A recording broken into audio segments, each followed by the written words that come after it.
What is going on, everyone? Welcome back to another edition of the Breakdown Sportscast. I'm your good friend and host, Kory Willis. Hope everyone out there is doing well on a Thursday, getting ready for one of two of your semifinal games. We got Ole Miss and Miami coming up this evening as you're listening to the show. So, guys, I hope everyone is doing well on today, getting ready for the semifinal games, heading to the national championship. As always, guys, we appreciate you all listening to the show. You know where to find all of our content. If you're on X, Instagram, TikTok, at BD Sportscast, you can find all of our content there. We very much appreciate your support.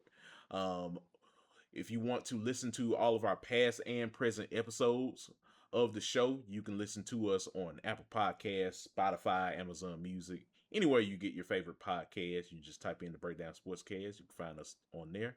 And also, we appreciate you guys tuning in to our live streams here on our official YouTube channel and also on our Twitch channel at Breakdown Video Game Cast.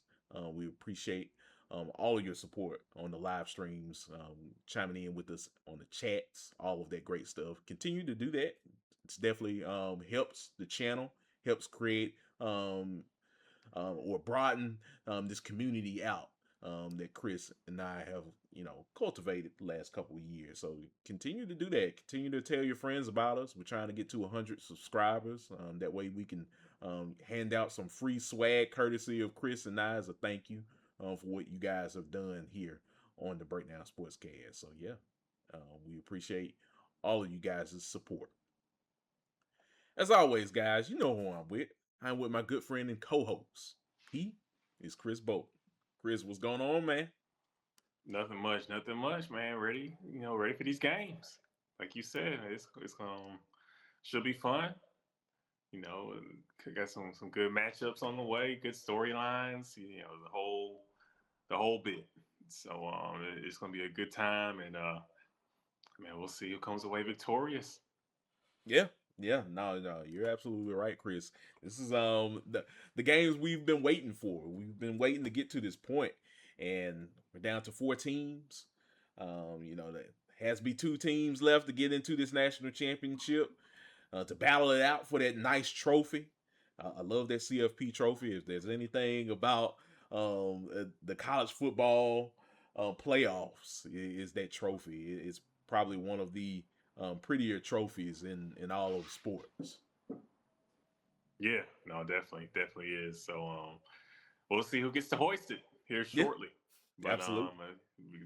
for now, we gotta narrow it down to two teams, and then everybody else they trying to fill rosters right now, Kory.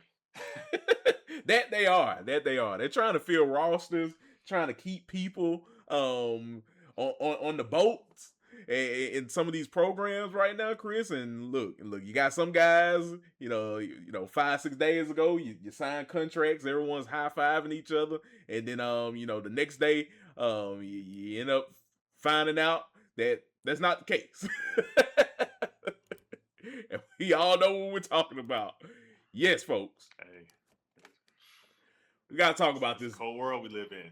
Yeah, we gotta talk about this Damon Williams situation before we talk about the semifinal games. We've got a couple of housekeeping items to do away with, and this one, Chris, this one took the cake because about 5-6 days ago now, as we're recording this, Chris, Damon Williams, quarterback of the Washington Huskies, recently had made an agreement, signed a contract to stay for the Huskies for the 2026 season. Well, that's not happening anymore, Chris. About a day or so ago, as you're seeing, folks, Damon Williams put up a post saying that he was entering into the transfer portal after signing a contract to stay with the Washington Huskies. You cannot make this stuff up, folks. Chris, real quick, what were your thoughts when you heard this news? Because a guy like him, who is very talented, he can be it. He could be anywhere that he wanted to in the country. To be honest with you, a guy like Damon Williams signing that contract, staying at, so we thought, staying at Washington, now going in the transfer portal.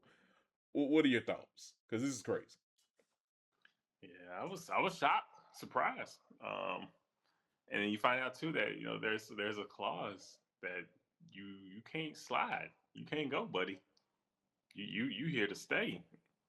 It's like, did you read the fine print?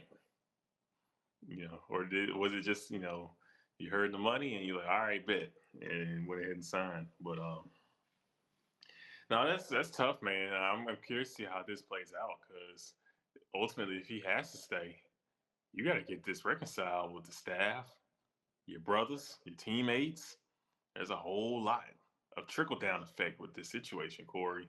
Um, but it's crazy. But I guess it was only a matter of time before these kind of situations happen. With how the portal is, you know, with how these guys are, it's basically pay for play. You know, they don't want to call it workforce labor, but that's what it is. Just keeping it real. That's why all these guys slide into Texas Tech. You don't just wake up in the morning and say, "Hey, you know where I want to go? I want to go to Lubbock." That's not how this works. Respectfully to all the Tech listeners, but yeah, man, it's a byproduct of what college football and what today's system is. We get crazy situations like this. You got Guy Williams trying to renege. Hey, look, man. Hey, spade stick. Once you play that spade, once you sign that contract, that card sticks. Now we're gonna need 3 books off you. I don't know how this gonna play out, but we're gonna need a few books up off you if you're trying to get up out this situation. So we'll see how it all plays out, but it's tough, man. It's just, I guess it's how it is today. You wake up one morning committed, and then a few days later, I guess your people's got a phone call. Now you want to change up your tune. So I don't think these guys are being properly advised too, man. There's only so many good agents, so many good people in the industry that can help these guys and lead them properly. You're bound to have a situation like this and others that will pop up. Agreed. Yeah, I'm with you, 1,000%, Chris. Yeah, this is just a byproduct of just the day and age we're in with NIL and just all of these agents. Like you hear these stories, like some of these agents, these aren't like accomplished like agents that have been Agents, actual agents. right, actual agents that have been in sports agency work for years and years, being beside some of the best athletes in sports. Like these are like young cats out here doing all of this, making these moves. And yeah, they're making moves, but they're also being very, very destructive with these teams having nucleuses and having these players to jail with one another. One year they're in, another year they're out of here. They're Agents are calling other teams for their services. So it is when people say it's literally the wild wild west out here, folks. That's not sugarcoating it. And I know some of you guys out there know about it. You guys are in the know, but yeah, it is the wild wild west. And yeah, you sign a contract, you got to honor it. If you don't honor it, like what does it say about you? So yeah, man, we'll see how all this stuff kind of works out in the meantime, Chris. But just crazy news, just hearing a guy um, talented in Damon Williams. One day he's in, another day he's out, looking for another school. It's Yeah, where we're living in. So we'll see what happens, Chris. But definitely crazy news, indeed. And yeah, we'll definitely be following it as oh the yeah, following we'll days definitely go. be seeing how this one plays out. Oh yeah, oh yeah. I think we will. There's no way. there's no way we won't be keeping our eyes off of this. We will be locked in, eyes glued to see what Washington does and what Damon Williams does. Or maybe who knows? Maybe Washington will have a change of heart and just wash their hands away with it because you still got to pay this guy. I would suppose. Mm-hmm. So we will see. We will see. But yeah, moving along from that real quick, Chris. We'll talk about some news in regards to guys moving on from college and going into the NFL draft. Ty Simpson was rumors that maybe he was going to end up at Tennessee, Chris. Look, the third Saturday of October, Alabama versus Tennessee. Out trots Ty Simpson in the orange. Singing I good never. old Rocket Top. Woo! Rocket Top, Tennessee.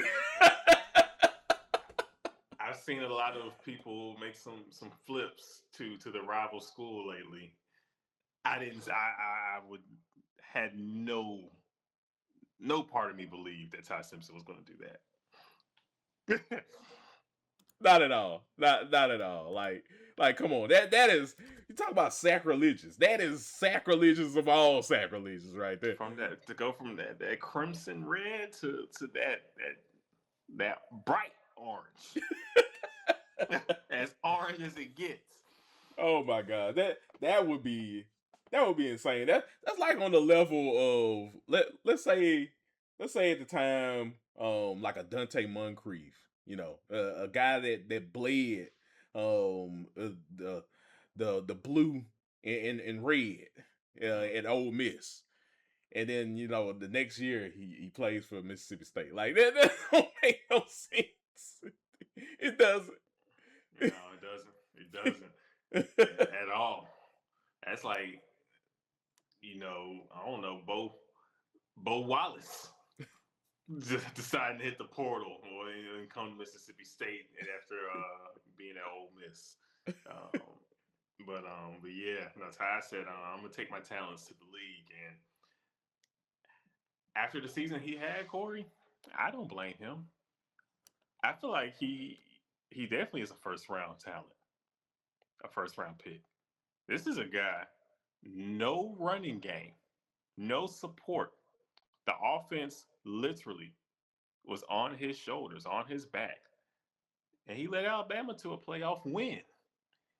And it's very possible that Alabama lose, that their loss will be to the eventual national champions.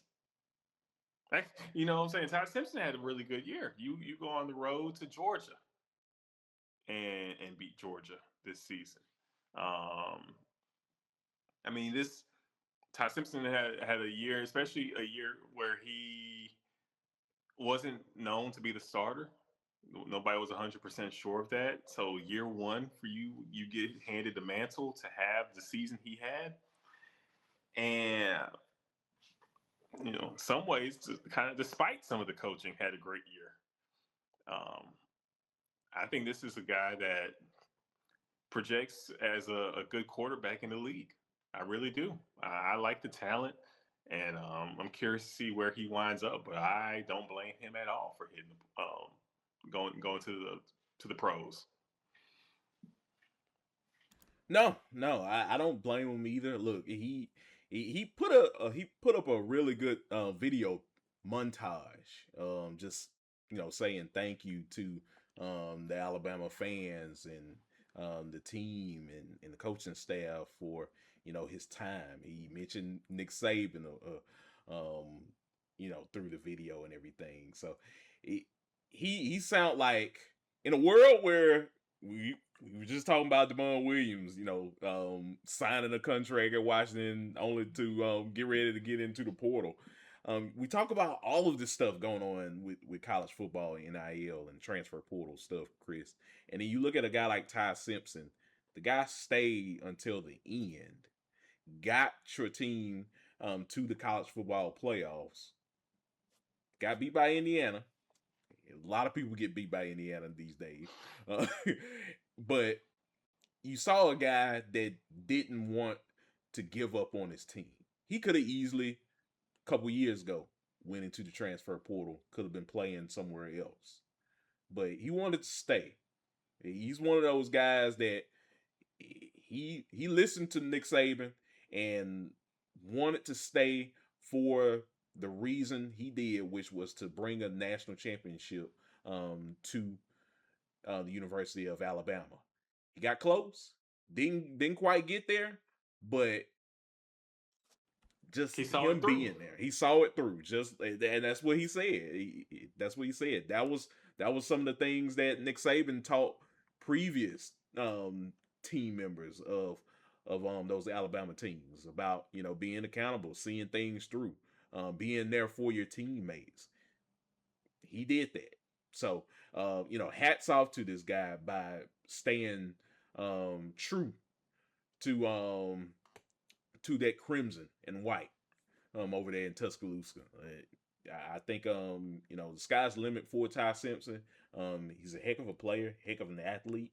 I think he definitely will have something to provide NFL coaches and scouts as he enters into the 2026 NFL draft. Yes, sir. Yes, sir. Hopefully, he goes to the right place. I don't know if he's necessarily a day one starter. Mm-hmm. I don't see that, but maybe he can go somewhere and they take their time and groom him, and we'll see where he is in a few seasons. Yeah. We'll definitely see what happens with him. I think he's a great talent, so he's definitely gonna leave it all on the line for you. So we'll see what happens with Ty Simpson indeed. But I thought that was interesting in seeing what he had to say before he headed out Alabama. So wish him luck.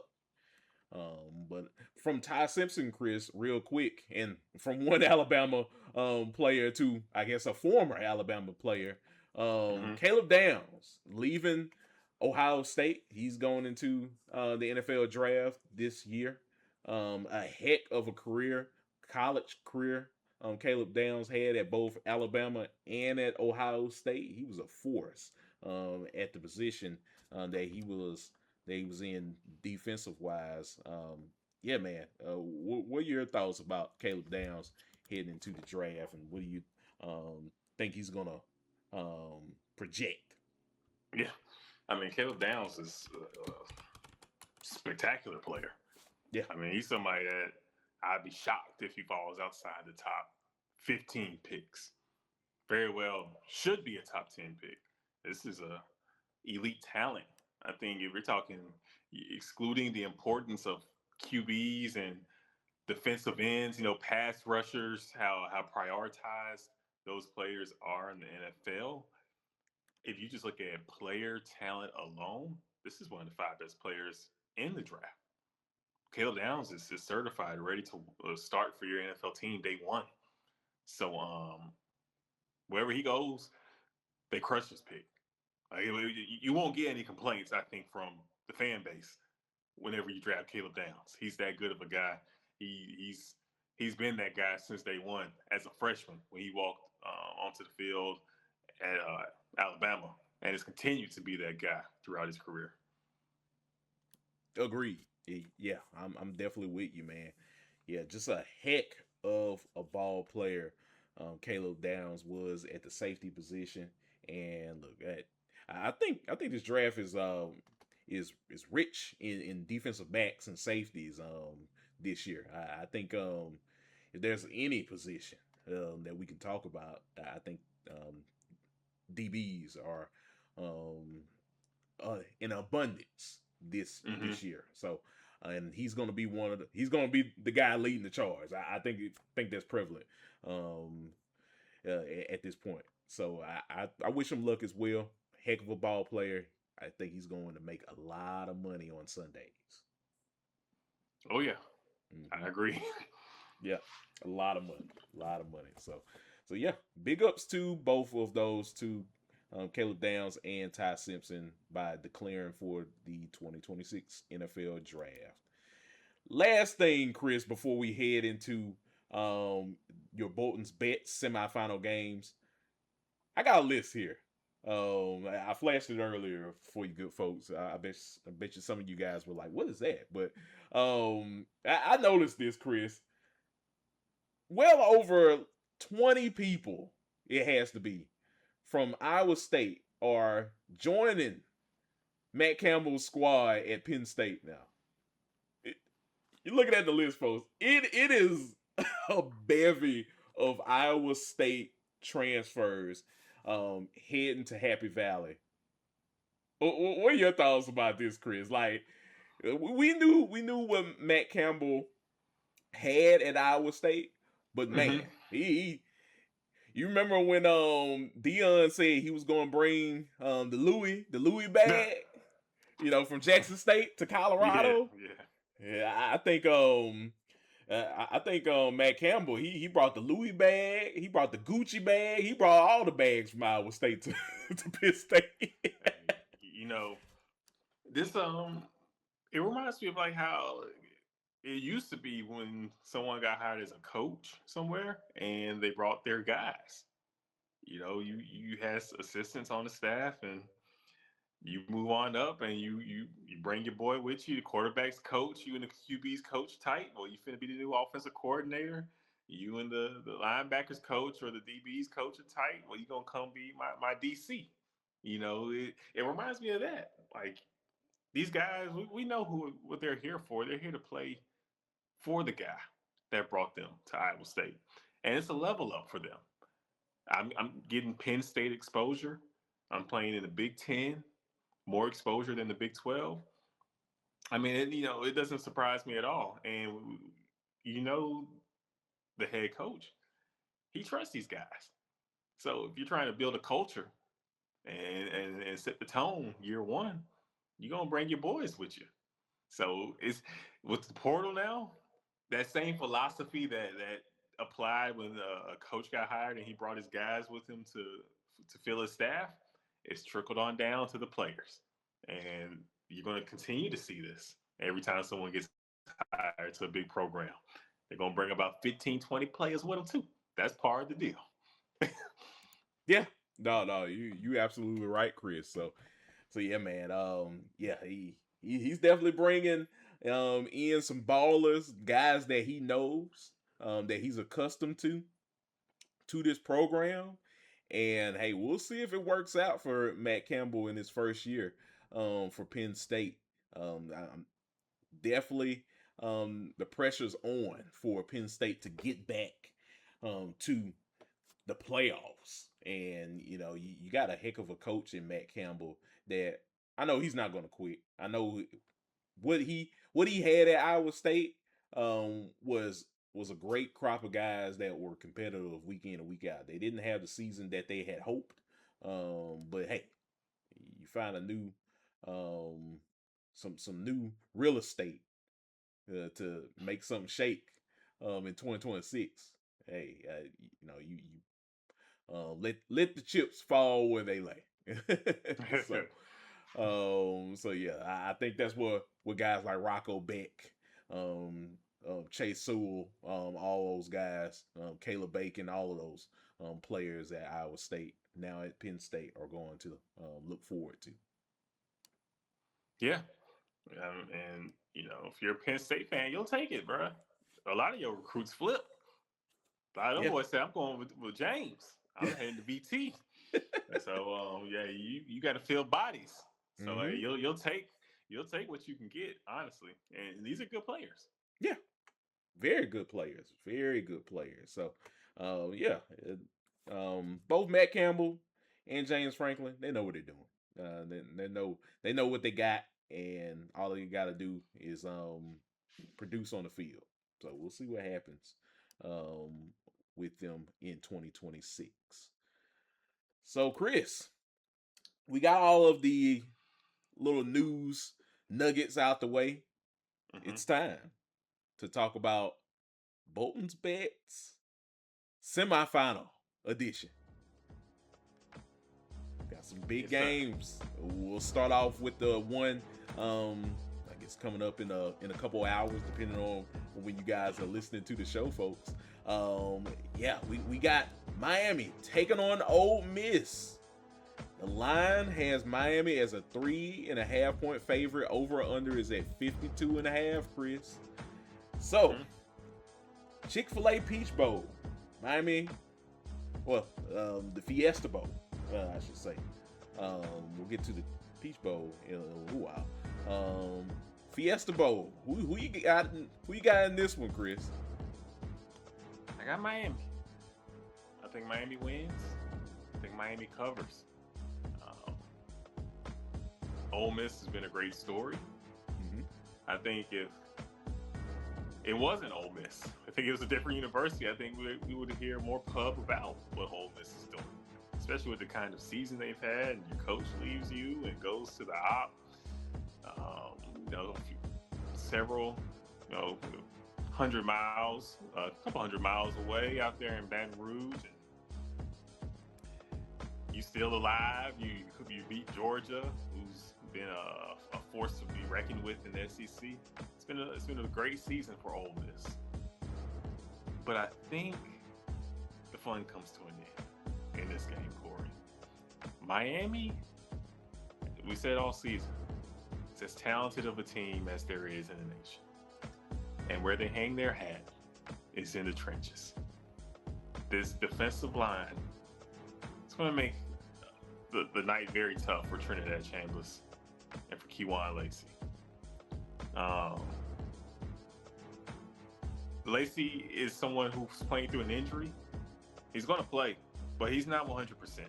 And you'll say, nobody's at this point in the season. But he's clearly, I feel like, a still little hamper, Kory. These hits gonna hurt. This is what, like, the best run defense in the nation. And you telling me your star running back is hobbled going into this matchup to play these guys? That's tough.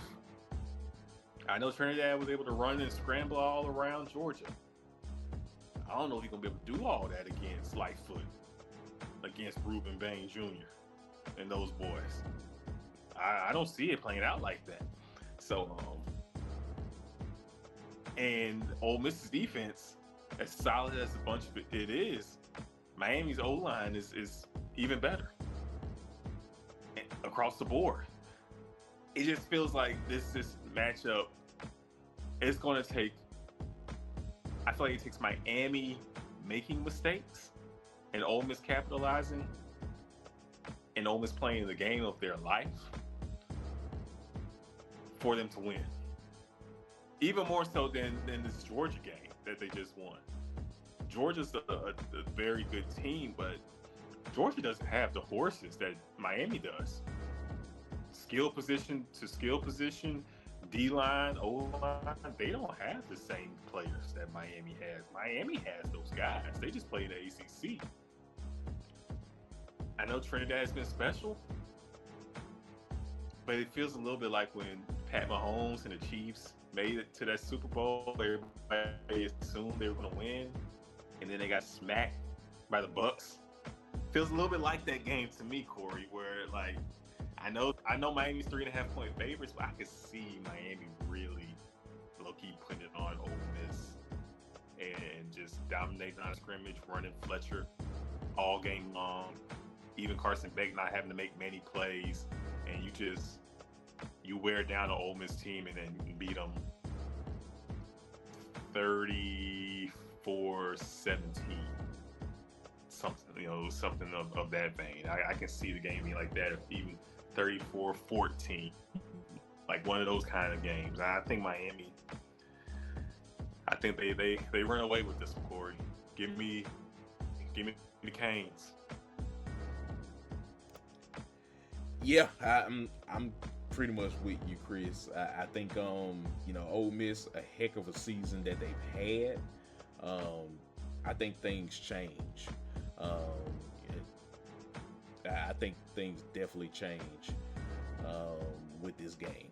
I think Miami is just gonna bowl too much for Ole Miss. And look, there's nothing to take away from Ole Miss. Like I said, they've had a great year.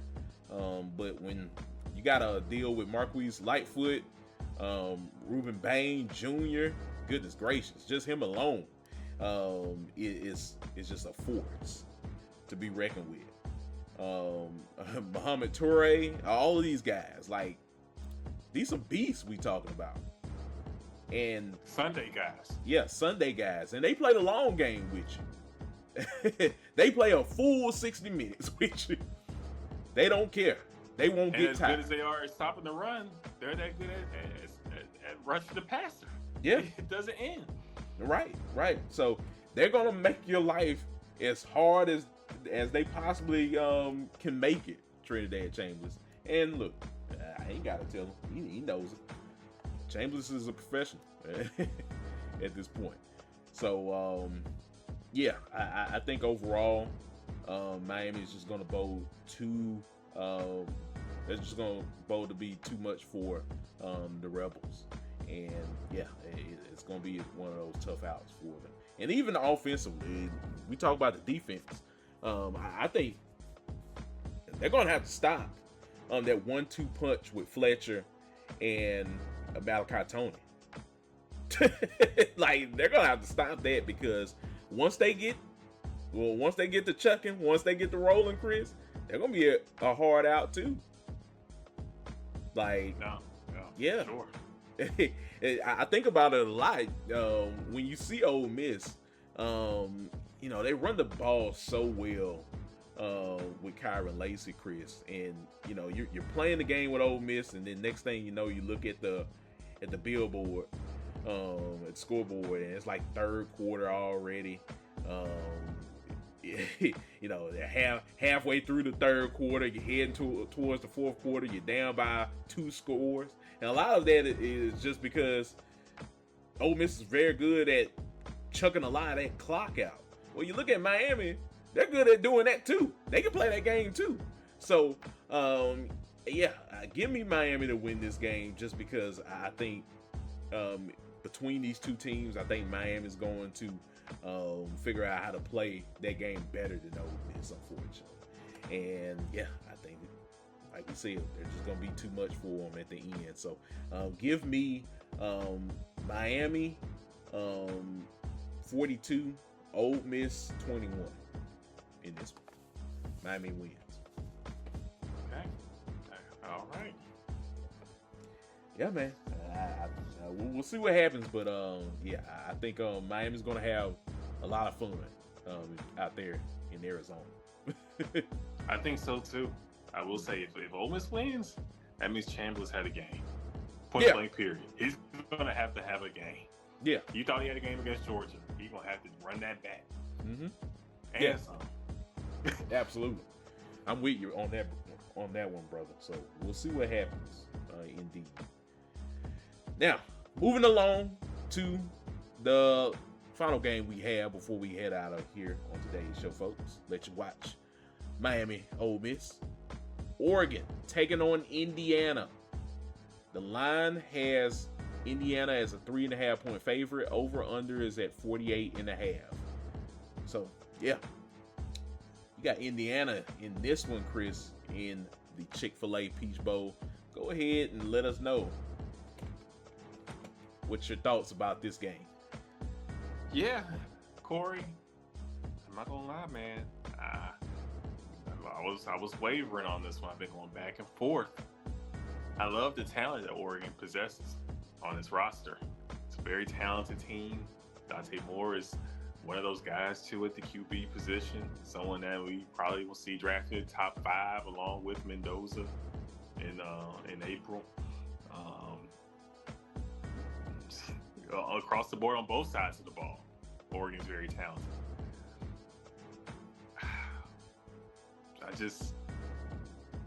I got to sip the Kool-Aid, man. I got to sip the Indiana Kool-Aid, Coach C's Kool-Aid. Indiana isn't as talented as Oregon, but they are. Well, this is the most well-coached team in the nation. There's not a team that executes at the level Indiana does on both sides of the ball. They stuff the run, force you to be one-dimensional, and take advantage. They take advantage of that, force turnovers, get stops, and force you to punt. Just a very stingy group on defense, and I think when the bullets start flying, and it gets to be real tight and you got to make plays. I just trust Indiana a little more when it's a crunch time game to make the necessary plays. I like Fernando Mendoza's mindset. He seems real cool, real collected, someone that doesn't let the moment get too big for him. And I love Coach Signetti, and he just has the aura. He has, that's what the kids say. He has the aura. He has the juice. Um, really has his team humming, and it just feels like this is Indiana's time. And it's hard to go against a team that's been consistently play so well and execute at such a high level all season long. They did go to Eugene and beat this same Oregon team. Now this is a different matchup, but the fact that they did go on the road and win against the same team, I think they should be able to, in a neutral site, be able to execute and win this game. Now, Oregon definitely has the players to make some shape. I would not be shocked by any means if Oregon wins this game. I feel like I would be going more. It's not as like I feel like I would be kind of taking a chance by picking Oregon to win this game. I just trust what I've gotten day in and day out from Indiana, game in and game out, that they will rise to the occasion, and this defense will. And they'll find ways to win this one. I think it's gonna be low scoring. 24-20 kind of game. Indiana wins. All right. Yeah, I've been thinking about this game on and off, Chris. The last couple of games we've seen from Oregon, pretty much outside of the James Madison game, but more so that Texas Tech game really showcased to me that Oregon can really play a hard-nosed, tough defensive battle if they need to. They don't have to score 100 points to beat you. We can clearly tell that, and you can just kind of tell. Ever since that Iowa game, there's been this sense of urgency from Oregon that's piqued my interest. It definitely has had me kind of like looking at them a little bit different than I did before and after they lost to Indiana. Like once they got through Iowa, and Iowa was a tough out towards the middle of the season for a lot of people. That game was a bona fide trap game. They won that game in like the muddy rain, cold rain, a monsoon, as they call it. That really just showcased to me that they can win through adversity. When adversity strikes, they can figure out a way to muster up something to come together to win big ball games. They got a great opportunity to do that, to seal the deal, to get back to the national championship by beating an undefeated Indiana team, a team that has been literally putting fear in people week in and week out. That could very well happen, but if I had to put bets on it, Chris, I think Indiana, from what they showed to me, they have that drive, that heart in them, that know-how to overcome anything. Just like what I've seen from Oregon, after the Iowa game. I think they have that in them, but I think they also have just a little bit more in the tank than Oregon. Give me Indiana to win this game. It's not going to be easy. I think this game is going to be tougher than it was against Ohio State in the Big Ten championship. I think Indiana will expect a tougher Oregon team than they did get in Eugene, and they're gonna fight and scratch and claw their way to get this W, Chris. But they're gonna get it. Give me Indiana to win this game, 24-21.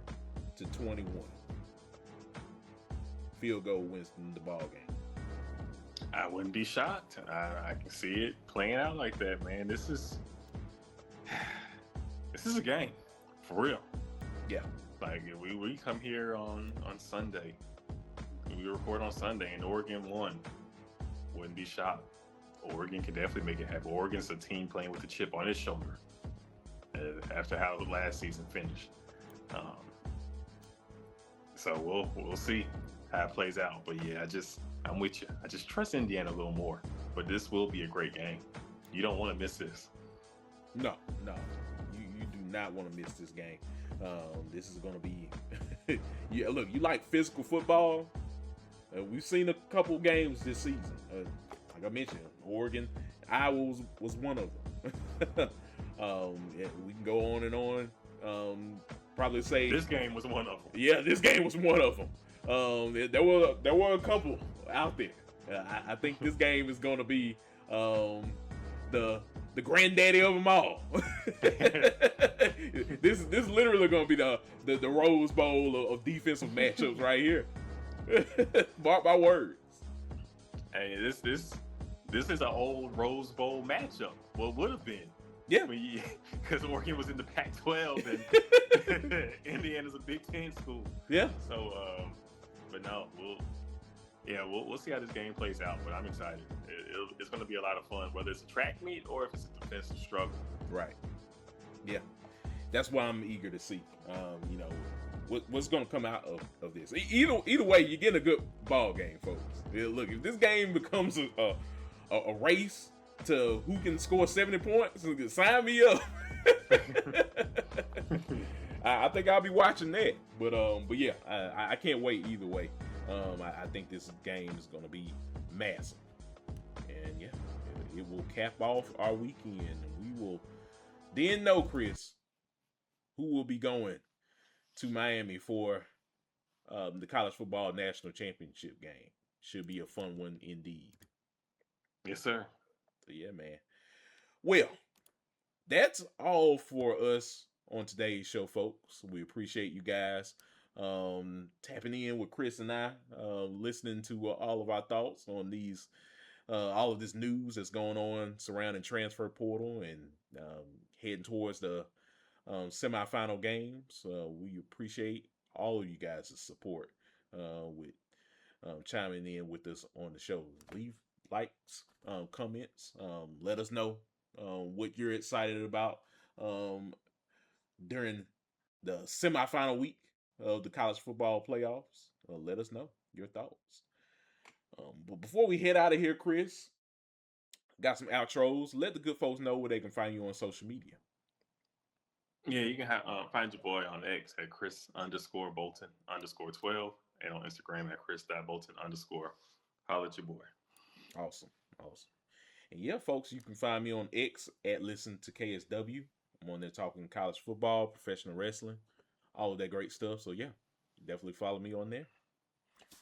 But yeah, guys, we appreciate all of your support. We'll be back on Sunday. We'll let the games play on the field, and we'll definitely be looking at some transfer portal news and looking at some of these NFL playoffs. Got a bevy of games on that as well, so we'll let y'all enjoy all of that stuff, and we'll be back live on Sunday afternoon, most likely. We'll let you guys know for another episode talking about all of the stuff that happened this week. So yeah. But yeah, guys, until next time, I'm Kory Willis. He's Chris Bolton. You are listening to the Breakdown Sportscast. We will chat with y'all later on. Peace. Peace.